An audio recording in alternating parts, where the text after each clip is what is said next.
Подготвена е одлука со 5 члена за распишување на референдум без опозицијата. Се чека само собраниска седница за да помине и да биде испратена во службен весник. Во неа стои 30 септември како датум за одржување на референдумот, а прашањето, иако не смее да биде двосмислено, сепак гласи: дали сте за членство во ЕУ и НАТО со прифаќање на договорот помеѓу Република Македонија и Република Грција. Одлуката осамна во албанските медиуми, иако според координаторот на СДСМ, Тунтев, таа се уште не е конечна бидејќи се чека на опозицијата. А ВМРО ДПМН е јасна. Референдумското прашање не смее да биде двосмислено. Значи прашањето за членство во ЕУ и НАТО не смее да се става во иста реченица со прашањето дали се согласуваме со договорот. Првиот дел на прашањето не смее да се изнесе на консултативен референдум, како што премиерот последно нагласи дека ќе биде.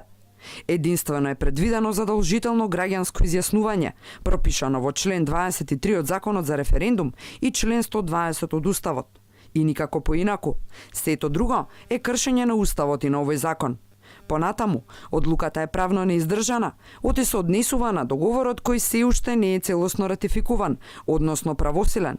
Ќе стане таков, дури откако ќе биде објавен во службен весник, што пак е невозможно, бидејќи не е потпишан од единствениот уставно надлежен да му стави параф, председателот Ѓорѓе Иванов.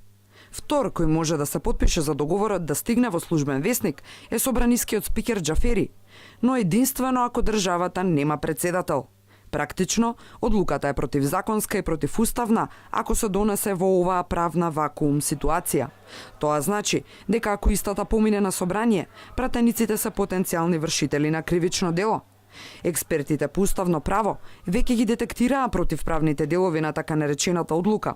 Во член 9 став 1 алинеја 3 и 5 од Законот за референдум јасно е утврдено дека граѓаните одлучуваат на референдумот. Тоа во одлуката никаде не е наведено, што значи власта прави уште една манипулација со граѓаните. Референдумското прашање е повеќе значно бидејќи во себе има повеќе прашања, што е спротивно на член 15 став 4 од Законот за референдум, каде стои дека прашањето мора да биде прецизно формулирано и недвосмислено.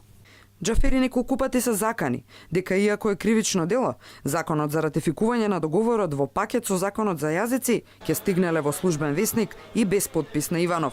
Досега тоа не се случи.